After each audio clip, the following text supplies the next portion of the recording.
Terima kasih Anda masih bersama kami di Sapa Indonesia Pagi. Saudara, kita masih membahas soal pernyataan Presiden Joko Widodo yang menyebut bahwa Presiden boleh berkampanye dan juga boleh berpihak. Dan ini kemudian dibahas di pagi hari ini bersama Pak Sudirman Said dari Paslon 01, kemudian juga ada Mas Habibur Rahman dari tim sukses Paslon 02 dan juga Mas Owi dari tim sukses dari Paslon 03 dan juga ada Mas Umam. Sebelum sampai kita lanjutkan lagi, ini ada pernyataan Presiden. Kita mereview kembali. Presiden memang sebenarnya pernah meminta kepala daerah untuk tidak memihak dan mendukung kesuksesan pemilu serentak 2024. Dan hal ini disampaikan Presiden saat memberikan arahan ke kepala daerah pada 30 Oktober 2023. Kita simak bersama. Berikan dukungan pada tugas-tugas KPUD dan Bawaslu, tapi tidak mengintervensi apapun, membantu. Anggaran segera disegerakan. Dan juga saya minta jangan sampai memihak. Itu dilihat loh, hati-hati. Bapak Ibu dilihat. Mudah sekali kelihatan Bapak Ibu memihak atau enggak. Krik, udah. Dan juga pastikan ASN itu netral. Ya, itu tadi pernyataan Presiden Joko Widodo 30 Oktober 2023, Mas Habib. Dan Januari 2024 saya menilai agak kontradiktif begitu. Jawaban Anda, Mas Habib? Mas Habib? Enggak. Mbak Adisti, kita cermat membaca. Halo? Ya, halo? silakan. Ya. Halo, bisa dengar nggak? Bisa. Halo? Bisa, Mas Habib. Clear. Halo, dengar nggak ya? Ya, jelas, clear. Ya, Mbak Adisti, kita harus cermat membaca undang-undang dan mendengar apa yang disampaikan Pak Jokowi tadi. Yang disampaikan itu adalah PJ, kepala daerah, yang adalah ASN. Ya, lalu ASN sendiri disebut. Memang kalau PJ kepala daerah, berdasarkan pasal 280 ayat 2, itu termasuk orang yang tidak boleh berkampanye. Ada gubernur BI, ada TNI, ada Polri, ada ASN, ya. Itu nggak boleh memang. Tetapi kan kita harus paham, presiden, gubernur, bupati, wali kota itu adalah jabatan yang diperoleh melalui proses politik. Mereka ini orang yang dipilih melalui proses politik, bukan ASN. Sehingga tidak termasuk dalam pejabat yang dilarang mengikuti kampanye, bersikap netral. Jadi tidak ada yang kontradiktif. Justru sudah sangat benar apa yang disampaikan Pak Presiden. Tapi kan pada saat itu beliau, begitu Pak Presiden ini mengatakan atau menyatakan ini di depan kepala daerah. Seorang kepala daerah. Iya, makanya itu PJ. Kan saya tahu banget soal itu. Karena kan ada kasus PJ Bupati Sorong. Ya, macam-macam lah ya. PJ Bupati, ya kan, yang dalam kapasitasnya sebagai penjabat kepala daerah disebut bersikap berpihak. Nah, jadi Anda sebut beda-beda soal begitu? Jadi itu tentu bukan Anda sebut undang-undang, Mbak Adisti. Anda baca pasal 280 tadi yang saya bilang gitu loh. Jadi bukan Habibur Rahman nih yang berbicara undang-undang gitu loh. Pak Dirman, Anda sepaham atau sepandangan soal ini? Ya, saya berpikirnya sudah lebih dari soal kontestasi ya, Mbak Adisti ya. Karena sekali lagi ada tugas-tugas kepemimpinan seorang kepala negara yang kita mencintai Pak Joko Widodo, yang sangat berharap statement beliau, tindakan beliau, pilihan-pilihan sikap beliau itu betul-betul beyond kontestasi gitu, beyond elektoral. Tahun 2021 terbit satu TAP MPR, judulnya Pokok-pokok Etika Kehidupan Bernegara, Berbangsa ya. Di sana diatur aspek sosial budaya, etika politik pemerintahan, etika bisnis, sampai pada etika keilmuan.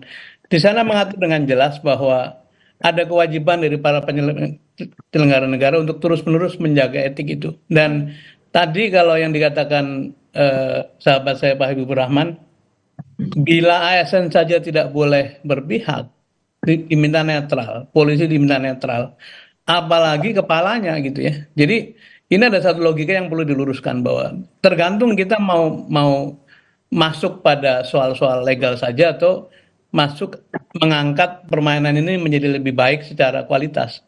Kalau saya memilih atau berharap betul bahwa presiden kita, apalagi menjelang mengakhiri masa jabatannya atau masa tugasnya, betul-betul meninggalkan contoh yang baik yang dikenang publik, dan Indonesia membutuhkan banyak sekali contoh-contoh baik seperti itu.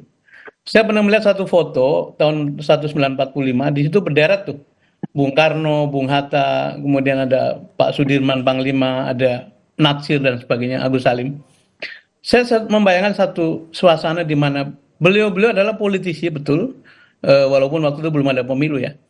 Tapi beliau negarawan, beliau pendidik, beliau teladan, beliau contoh dari segala perbuatan baik. Dan menurut saya ada kewajiban tertinggi dari seorang kepala negara untuk menjadikan ini semua sebagai satu peran. Jadi bukan semata-mata peran sebagai pihak untuk ikut kontestasi, tapi juga peran sebagai pemimpin di mana moral atau istilahnya Bang Hoirul Umam tadi, etik sebagai patokan tertinggi, dan itu di luar atau melampaui hukum maupun konstitusi sekalipun. Jadi saya harapan saya atau doa saya adalah Pak Joko Widodo bisa memberikan peninggalan-peninggalan baik dalam soal tindakan, pilihan-pilihan sikap yang itu melampaui kebutuhan beliau sebagai orang yang kebetulan anaknya sedang berkontestasi, dan itu kita butuhkan sebagai bangsa.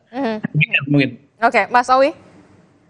Ya, kita berharap sebenarnya konsistensi atau keistiqomahan dalam menerapkan terkait dengan penegakan aturan ataupun keinginan bagaimana misalkan kekuasaan itu berhadapan dalam kondisi kontestasi seperti pemilu.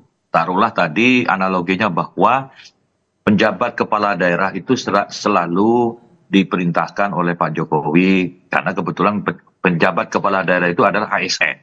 Dalam sisi aturan kepemiluan terkait ASN itu memang betul, tetapi dalam konteks yang lebih luas, penjabat kepala daerah itu kan statusnya sama dengan kepala daerah.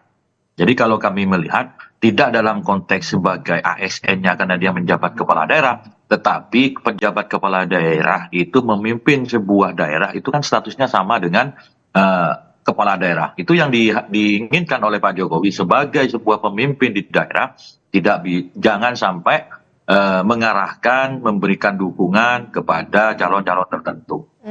Tentunya kalau dinaikkan ke level yang lebih atas, bahwa pemimpin sebuah negara itu diharapkan tidak memihak salah satu calon tertentu.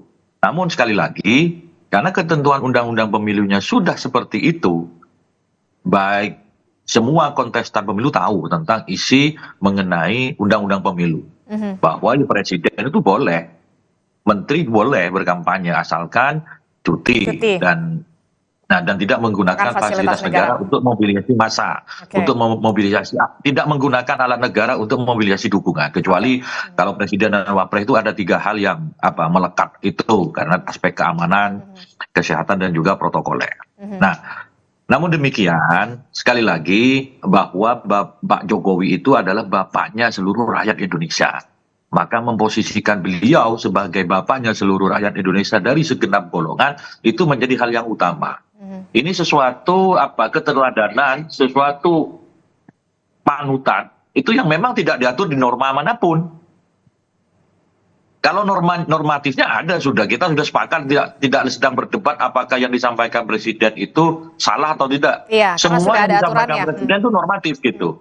Tapi aspek keteladanan, aspek kepatutan, aspek kepantasan itu yang kita tonjolkan. Jangan sampai nanti ada penyalahgunaan institusi kepresidenan. Nah, itu saya kira. Oke, ya itu yang kemudian. Kalau sedikit boleh tanggapi, belum saya ini. Ya, Mas Habib, itu yang kemudian dikhawatirkan pasangan 01 dan juga 03 ada yang dikhawatirkan ada penyalahgunaan soal kewenangan begitu ya, untuk memobilisasi dukungan, Mas Habib. Ya makanya pertama ya tadi disampaikan Pak Gus Umam ya, Mas Awi ya, itu kan asumsi-asumsi. Sementara kan kita harus berbicara hal yang faktual. Kalau soal asumsi capek kita, karena nggak ada batasannya. Asumsi orang yang memegang kekuasaan berpotensi menyalahgunakan. Betul, betul sekali. Orang yang punya kekuasaan asumsinya bisa korup. Betul sekali. Tetapi harus difaktualkan. Ada nggak secara faktual terjadi? Itu yang berbahaya kalau kita memaksakan asumsi menjadi sebuah fakta tanpa adanya bukti-bukti. Kan kita ada perangkat, ada Bawaslu, ada aturan. Dan jangan juga ini kita salah kaprah mempertentangkan regulasi dengan etika. Nggak boleh. Regulasi itu kita bikin, ya, kita sama-sama pernah di DPR, ya, sama-sama di DPR, teman-teman semua. Itu berbagai aspek ada dalam regulasi itu. Kita berdebatkan berbulan-bulan. Ada aspek sosiologis, kultural, etika, semuanya ada di situ. Kesepakatan yang finalnya ya di regulasi, gitu loh. Jadi nggak bisa dipertentangkan regulasi dengan etika versi kita, versi kepentingannya kita, versi keperluannya kita. Oke. Kan kita bicara etika, ya, teman-teman bicara etika, saya bicara etika, kan bisa absurd, bisa macam-macam. Etika menurut Pak Sudirman ya menurut kepentingannya beliau, etika menurut Mas Awi menurut kepentingannya beliau, etika menurut saya menurut kepentingan saya. Di mana kita ketemu? Ya di regulasi. Jadi kalau ada penyimpangan, kekhawatiran Mbak Adisti tadi kan dibilang kan, ya itu kan asumsi. Kalau terjadi, misalnya nih ada pemanfaatan pekerja PKH yang di Kemensos, ya, program keluarga harapan. Ya, diminta untuk misalnya berpihak pada salah satu paslon. Dicarikan saja buktinya, dilaporkan ke Bawaslu. Kan simpel gitu loh. Jadi jangan kita remehkan regulasi, jangan kita remehkan hukum, jangan kita remehkan undang-undang. Itu semua bentuk kesepakatan kita yang kita bikin bersama-sama untuk kita taati dan untuk kita laksanakan gitu loh. Dan apalagi jangan juga kita paksakan dengan etika versinya kita. Nggak akan ketemu. Yang ada nanti jadi anarki. Saya punya etika saya, Pak Sudirman punya etika versi beliau, ya kan? Teman-teman punya versi masing-masing. Jadi anarki kita kalau kayak begitu. Oke. Mungkin itu ya. Saya mohon izin teman-teman. Oke, siap. Terima kasih sudah bergabung bersama di Sapa Indonesia Pagi, Mas Habibur Rahman dari pasangan paslon 02. Nah, kita kembali lagi melanjutkan diskusi kita untuk Mas Umam. Mas Umam, nah ini kan tadi sudah diperdebatkan bagaimana kemudian, oke lah kita sudah clear kalau soal ini normatif, aturan sudah ada, sudah jelas. Namun kemudian etikanya ini yang kemudian dikhawatirkan oleh paslon 01 dan juga 03, penyalahgunaan kewenangan dan segala macamnya. Nah, apakah ini juga akan mengubah peta persaingan, terutama di wilayah konstituen? Ya, kalau peta persaingan hampir besar kemungkinan akan berdampak. Karena bagaimanapun juga dengan target satu putaran menang di kubu 02, kalau misal kemudian Presiden menunjukkan, mendeklarasikan secara terbuka dukungannya kepada 02, maka kemudian akan terjadi mobilisasi kekuatan yang cukup besar, baik di atas permukaan maupun di bawah permukaan. Nah, oleh karena itu, kalau misal kemudian hal ini betul-betul dilakukan, bahkan kalau menurut informasi spekulatif, statement dari Presiden Jokowi ini adalah sebuah bridging yang kemudian akan di-follow up dengan deklarasi secara terbuka untuk memberikan dukungan kepada 02. Nah, kalau misal kemudian hal itu dilakukan pada detik-detik terakhir menjelang pencoblosan di 14 Februari, let's say, misalnya, kalau misal nanti di tanggal 10 Februari, kubu 02 melakukan gelar kekuatan sebagai kampanye akbar terakhir menutup masa kampanye 2024 ini, maka hal itu kemudian yang tampaknya diharapkan akan menghadirkan insentif elektoral. Berapa persen? Terakhir. Nah, oleh karena terakhir itu. Ya, dan di saat yang sama ada impact politik yang lainnya, karena bagaimanapun juga dengan Jokowi mendeklarasikan terbuka dukungannya kepada 02, maka di saat yang sama itu adalah deklarasi sebagai sebuah bentuk pembangkangan terbuka terhadap ADART PDIP, di mana Jokowi saat ini masih diakui sebagai salah satu kader dan juga petugas partai di PDIP. Karena kita tahu ADART PDIP menegaskan semua kader dan juga petugas partai untuk tunduk pada aturan dan juga keputusan politik dari DPP di PDIP. Sehingga kemudian kalau misal Jokowi tidak mengikuti itu, maka secara terbuka adalah sebuah bentuk pembangkangan bahwa dia tidak lagi menjadi kader PDIP dan juga kemudian menunjukkan bahwa dia adalah bagian dari elemen netral dalam konteks ini, elemen liar yang tidak berpihak dalam konteks kepartaian. Tapi begini Mas Umam, setelah kemudian Anda menyebutkan ini ada bridging, kemudian ada insentif elektoral, sesignifikan apa akan mendongkrak suara salah satu paslon? Sangat signifikan di dalam konteks bahwa kalau sampai presiden kemudian mendeklarasikan dukungannya, maka ini adalah sebuah pertaruhan legitimasi politik personal seorang Jokowi yang kemudian akan dia pertaruhkan mati-matian.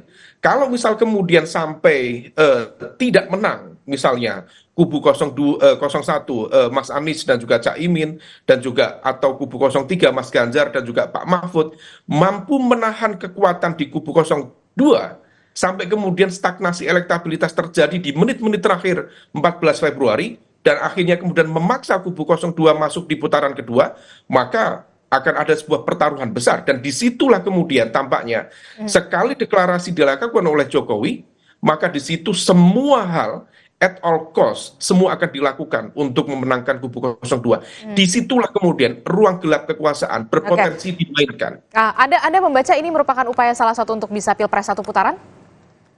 Besar kemungkinan iya. Karena bagaimanapun juga dalam proses 1 bulan terakhir ini, kita mencermati ada semacam stagnasi elektabilitas yang tampaknya membuat gusar dari lingkaran 02,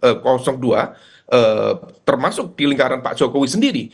Maka kemudian muncul sejumlah ide, muncul sejumlah spekulasi, dibutuhkan pukulan terakhir, dan bentuk pukulan terakhir itu adalah deklarasi presiden. Dengan deklarasi presiden, maka kemudian diharapkan ada margin yang barangkali selama ini mengalami stagnasi karena basis pemilih loyal Jokowi yang berada di PDIP relatif sudah bersih, sudah habis. Maka sudah mentok begitu ya menurut Anda, Mas Umam? Fase akhir itu. Oke. Kalau terakhir, Mas Umam, apakah mungkin kemudian nantinya Presiden Joko Widodo, okelah biar adil begitu, akan hadir di paslon 01, 02, dan 03 berkampanye, ataukah memang sulit? Mas Umam? Itu bagaikan pungguk merindukan bulan. Tidak mungkin terjadi menurut Anda, begitu? Sangat kecil kemungkinannya. Dalam konteks ini sudah menjadi bagian dari pertarungan ego dan pertarungan nama baik bagi beliau.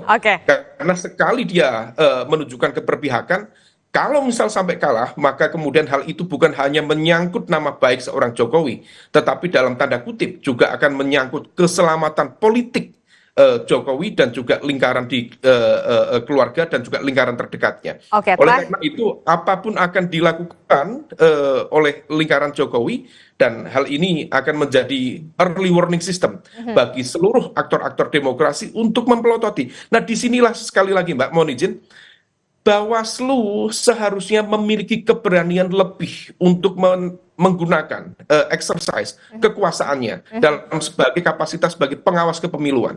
Kalau misalnya kemudian Bawaslu tidak memiliki keberanian untuk menyemprit kekuasaan yang lebih besar yang dianggap berpotensi melakukan pelanggaran dalam proses pemilu, maka inilah yang disebut dengan wujuduhu keadamihi. Ada, tapi seperti nggak ada. Demikian. Oke, baik. Terakhir, Pak Dirman, khawatirkah kemudian 01, kalau tadi Mas Umam berkatakan cukup signifikan insentif elektoral jika memang kemudian seorang Presiden Joko Widodo betul-betul mendeklarasikan ke salah satu paslon? Saya kira saya dengan Mas Awi ya, sebagai pihak yang sedang berkompetisi, tahu diri untuk tidak mengeterisi sebagai satu kompetisi semata-mata. Jadi saya juga cenderung begitu, cenderung memilih untuk mengetes norma saja. Nah, sekarang begini, saya ingin meluruskan yang saya dengan Pak Habib tadi, karena mengganggu sekali tuh logikanya. Nomor satu begini, yang namanya etika itu universal, bukan pemahaman masing-masing. Etika itu patut tidak patut, dan ukurannya gampang sekali. Itu yang satu. Yang kedua gini, tidak benar kita mempertentangkan hukum dengan etika, karena hukum itu dibangun di dalam bimbingan etika. Jadi etika harus ditaruh paling tinggi. Itu harus diluruskan begitu. Kemudian tadi dikatakan ada asumsi. Bukan lagi asumsi Mbak Rizky, bukan lagi asumsi para penonton sekalian. Sudah terjadi. Undang-undang diterobos untuk memasukkan anaknya yang memenuhi syarat. Itu menggunakan kewenangan. Bukan lagi asumsi bahwa itu kejadian. Para menteri membagikan bansos sambil mengatakan, sampaikan terima kasih pada Pak Jokowi. Ini bukan lagi asumsi. Ini tindakan-tindakan sudah menunjukkan bahwa ada kecenderungan menyalahgunakan kekuasaan. Dan kami sekali lagi bukan sebagai kontestan, sebagai bagian dari kontestan, bukan, tapi sebagai warga negara, sebagai orang yang terdidik, ingin mengingatkan presiden bahwa ada tugas kepemimpinan, bukan hanya tugas kontestasi. Tugas kepemimpinan adalah memberikan keteladanan, membimbing rakyat, memilih tindakan-tindakan yang menjadi contoh terus-menerus supaya bisa dikenang oleh publik dalam waktu yang lama gitu. Jadi kami Ada peninggalan berharap legasinya bahwa begitu yang kemudian kita kembalikan pada supaya legasinya Pak Jokowi ini legasi yang baik dan kita punya daftar pemimpin yang bisa kita ambil contohnya dalam kehidupan ke depan. Mungkin itu tanggapan saya. Oke, Mas Owi terakhir. Ya, ini apa yang sayang Om Habib itu sudah live ya, live dari Twitter. Itu sebenarnya statement yang berbahaya ketika mengkotak-kotakkan standar etik. Namanya etika itu dari Sabang sampai Merauke terkait etika kekuasaan itu sama gitu. Tetapi kalau kemudian dikotak-kotakan versi A, versi B sesuai kepentingannya, itu sangat berbahaya sekali. Terus yang berikutnya adalah bagaimana terkait dengan pengkondisian alat kekuasaan. Nah ini yang selalu kita tekankan. Contoh satu hal saja, terkait bantuan sosial. Coba Anda perhatikan hari ini, menjelang pemilu, bansos itu langsung diberikan oleh presiden. Padahal ada Kementerian Sosial, leading sektornya, ada Menteri Sosialnya yang dulu ikut merancang mengajukan anggaran ke DPR untuk dibahas dalam forum rapat badan anggaran bersama pemerintah dan DPR. Tetapi menjelang 2 bulan ini terkait dengan pemberian bantuan sosial, informasinya yang namanya Menteri Sosial Risma itu tidak terlalu terlibat. Nah, ini ada apa? Tentu publik akan bertanya-tanya. Ini sekali lagi bukan tentang perspektif kami, perspektif Pak Dirman, Mas Umam, dan yang lain-lain. Ini kenyataan. Belum lagi misalkan bagaimana mengumpulkan para kepala desa. Ada temuan Bawaslu yang menyatakan bahwa kegiatan itu melanggar. Nah, hal-hal seperti itu yang sebenarnya yang selalu kita ingatkan, selalu kita himbau bahwa selain persoalan norma hukum, ada asas kepantasan, ada asas kepatutan, ada asas etika yang perlu diperhatikan oleh Presiden Jokowi yang kebetulan hari ini beliau sebagai kepala negara dan sebagai seorang ayah yang anaknya maju dalam kontestasi Pilpres. Berikan kami contoh keteladanan yang baik, karena kami ini masih akan hidup jangka yang panjang, karena generasi muda Indonesia ini perlu diberikan contoh keteladanan yang baik dari seorang kepala negara yang kebetulan anaknya menjadi sebagai kontestan pemilu. Terima kasih, Mbak. Oke, terakhir, khawatir nggak kalau misalkan dikatakan Mas Umam insentif elektoralnya cukup signifikan begitu, Mas Owi? Kalau melihat dari peta lembaga survei hari ini, berapa insentif yang bisa diberikan oleh Presiden Jokowi terhadap endorsement Jokowi. Nah, para pendukung Jokowi hari ini sudah terkonsolidasi ke salah satu paslon. Belum lagi kita lihat undecided votersnya, orang yang belum menentukan pilihan dalam sejumlah lembaga survei terakhir ini sudah semakin tipis. Kami yakini itu tetap ada pengaruhnya, tetapi apakah kemudian bisa menerobos menjadi satu putaran? Ya kita lihat saja nanti. Gitu. Namanya saja orang usaha. Orang usaha mau satu putaran segala macam cara digunakan. Tetapi apakah 01 dan 03 berdiam begitu saja sebagai sebuah kontestan? Tentu kita akan memberikan langkah-langkah yang untuk mengimbangi agar demokrasi kita tidak tercederai oleh pemanfaatan kekuasaan. Oke. Mau Pilpres 1 putaran, 2 putaran tetap saja yang dimenangkan itu hati rakyat begitu ya, Pak Dirman, Pak Mas Owi dan juga Mas Umam. Terima kasih sudah bergabung bersama kami di Sapa Indonesia Pagi. Satu lagi, Mbak Rizky. Ya, silakan singkat saja. Waktu kita terbatas. Kita ini kan mau menata negara gitu ya. Untuk apa sih merebut kekuasaan dengan segala cara sehingga boleh menang secara politik tapi legitimasinya tidak ada. Itu kan sebetulnya sedang membangun satu bangunan di mana bawahnya keropos. Jadi kita sih kepenginnya baik-baik saja dan seluruh aturan diselenggarakan termasuk soal-soal etika tadi kita jaga bersama. Baik, terima kasih Pak Sudirman Said, Mas Umam dan juga Mas Owi. Kemudian juga sudah ada Mas Habibur Rahman yang sudah bergabung juga bersama kita tadi. Terima kasih. Assalamualaikum, selamat pagi, sehat-sehat selalu. Waalaikumsalam, Mas Wabi. Waalaikumsalam. Ya, makasih Pak Dirman, Pak Umam. Saudara, informasi